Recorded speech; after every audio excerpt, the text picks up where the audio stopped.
बिस्मिल्लाहिर्रहमानिर्रहीम। My dear well wishers, Shafar Rahman का सलाम कबूल करें।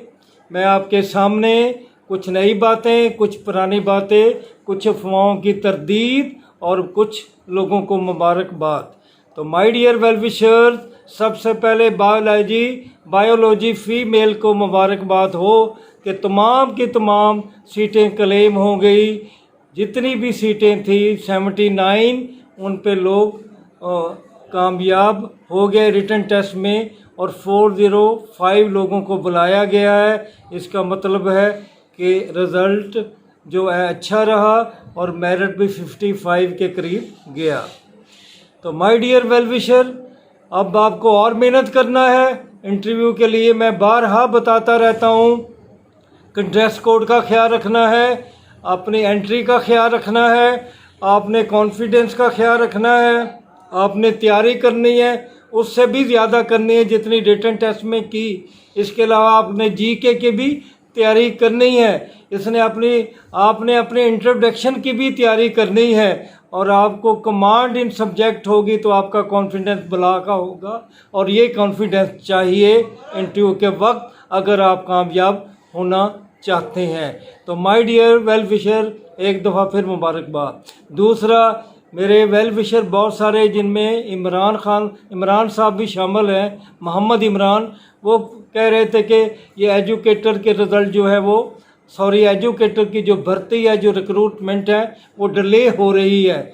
No my dear, not at all. इंशाल्लाह आप देखेंगे कि सितंबर के महीने में ही दूसरे तीसरे हफ्ते में इनकी एडवर्टाइजमेंट आ जाएगी। आप तैयारी रखें, आपको किताबें बता दी गई हैं, आपको इल्म है कि आप क्या करना है। इंशाल्लाह ऐसी ख़बरों पे आप ध्यान ना दें जो मायूसियाँ फैलाती हैं। गवर्नमेंट के हालात मायूस कुन हैं, साजिशें हो रही हैं, चल रही हैं, लेकिन मुझे नहीं लगता कि इन पे कोई हमारी भर्तियों पर असर पड़ेगा। तीसरी बात जो आपको करनी है कि एडवर्टाइज नंबर 22 का भी इंतज़ार है। उसमें हो सकता है असिस्टेंट पुलिस की आ जाए, ASI की आ जाए, एक्साइज इंस्पेक्टर की आ जाए, सब इंस्पेक्टर कोऑपरेटिव सोसाइटीज़ की आ जाए, महकमा जेल खाना जात की आ जाए। तो इस किस्म की बहुत सारी जॉब्स हैं जो अवेटेड में हैं। इंशाल्लाह वो भी एक्सपेक्टेड हैं कि सितंबर के महीने में किसी हफ्ते में आ जाएं। लोकल गवर्नमेंट के बारे में मुझे मेरे वेलविशर कहते हैं कि आप क्लियर कट बात बताएं। Clear cut my dear well wisher क्या बताऊं? मैं जिससे भी रब्ता करता हूं, डिस्ट्रिक्ट लेवल पे करता हूं, सेक्टरी लेवल पे करता हूं, तो वो यही कहते हैं कि प्रोसेस जहां से छोड़ा था वहीं से शुरू होगा, लेकिन ये अक्टूबर के पहले हफ्ते में शुरू होगा या सितंबर के आखिरी हफ्ते में हो सकता है। तो जितनी भी पोस्ट थी जहाँ से भी उनका जो सिलसिला टूटा था वहीं से जुड़ेगा। जिनके इंटरव्यू टेस्ट नहीं हुए थे उनको अपने टेस्ट की तैयारी करनी चाहिए। जो इंटरव्यू दे चुके हैं उन्हें अपने लिए दुआ मांगनी चाहिए और उनकी जो अल्लाह करे कि वो अच्छी कामयाबियाँ उनके सामने आए। डिले इन केमिस्ट्री के बारे में मेरे वेलविशर बहुत सारे कमेंट कर रहे हैं।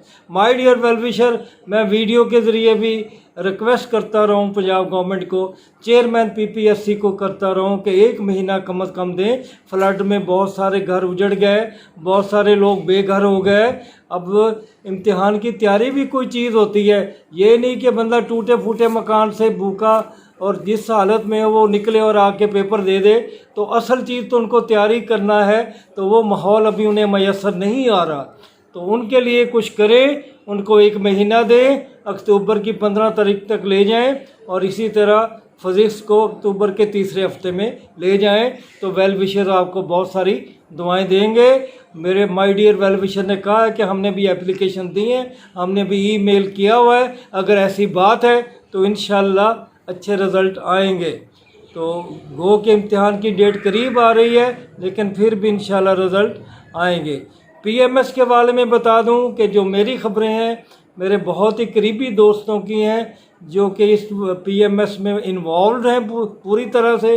वो यही कहते हैं कि PMS वाले PPSC वाले यही लगे हुए हैं, वो डबल ड्यूटी भी दे रहे हैं और इसी रिज़ल्ट को तैयार करने की कोशिश कर रहे हैं। रिटन टेस्ट वापस आ चुके हैं, अब टेबुलेशन वगैरह हो रही है, इसकी एडिटिंग हो रही है और वो तमाम जो मालूमात ज़रूरी हैं वो ली जा रही हैं, तो इसी माह रिज़ल्ट आएगा। तो एज रिलैक्सेशन के बारे में मेरे वेल विशर कहते हैं कि कोई फ़ायदा नहीं हुआ, क्योंकि कोई भी काबिल ज़िक्र पोस्ट नहीं आए सिवाय PMS के। तो अब भी PMS को ही फ़ायदा पहुंच जाएगा, लेकिन बाकी जो जॉब्स हैं उनको भी तो पहुंचना चाहिए। तो या तो गवर्नमेंट इसी साल के अंदर अंदर सारी जॉब दे दे, या फिर ये मेहरबानी करे और गवर्नमेंट के प्लान में ये है कि 2 साल की रिलैक्सेशन 1 साल और के लिए दे दी जाए। तो माय डियर वेल विशर, यूँ ये कुछ खबरें जो थी मैंने आपके सामने इन्हें ले आया हूँ। रिज़ल्ट के बारे में कि बायोलॉजी फ़ीमेल का आ गया, इंग्लिश का पहले हुआ, इस्लामियत का उनसे पहले हुआ, उनका रिज़ल्ट नहीं आया। तो दुआ तो यही है कि सितंबर के महीने में, और उम्मीद भी है कि ये सारे रिज़ल्ट आखिर में आ जाएंगे।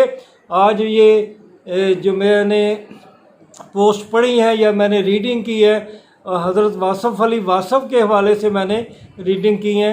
तो वो फरमाते हैं कि इंसान को अल्लाह ताला जब माफ़ करना चाहता है, अल्लाह ताला जब इंसान को माफ़ करना चाहता है तो उसके दिल व दिमाग में माफ़ करने की सलाहियत पैदा कर देता है, क्योंकि अल्लाह ताला ख़ुद माफ़ करना चाहता है।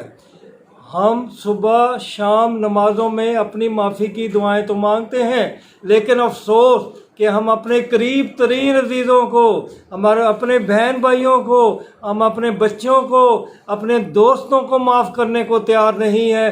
तो फिर किस मुंह से हम अल्लाह ताला से दुआ करते हैं? क्या ये ज़बान लड़खड़ा नहीं जाती कि आप जो है क्राउन ऑफ क्रिएशन है, आप अशरफुल मखलूक़ात हैं? कौन सी खूबी है कि अगर आप दूसरों के लिए भला नहीं करते? शबनम के कतरे फूलों का रंग निखारते हैं, खूबसूरती पैदा करते हैं। इसी तरह मीठे लफ्ज़ जो हैं, लेकिन वो भी अगर हकीकत पर मबनी हो, अगर वो सच्चाई पर मबनी हो, तो उनकी खुशबू से बहुत सारी, उनकी रोशनी से बहुत सारी तारीकियाँ दूर हो जाती हैं। ये शेर मैं आपके पेश करता हूँ। वो के पहले भी मैंने पढ़ा हुआ है कि सिर्फ़ रंगों से ही रस नहीं टपका करता। आप मुख्तलिफ रंग पकड़ लें, देख लें कि आप उसमें जो भी निकालेंगे जूस, तो ये उन फूलों से, कागज़ी फूलों से रंग, ये रस कभी नहीं रसेगा, ये रस कभी नहीं टपकेगा। तो सिर्फ रंगों से ही रस नहीं टपका करता, कागज़ी फूल पर तितली नहीं आया करती। कागज़ी फूलों को आपने देखा होगा, तितलियां वहाँ नहीं आती, क्योंकि वहाँ रस नहीं टपकता। अल्लाह ताला आपका हामी नासर हो। खुदा हाफिज़।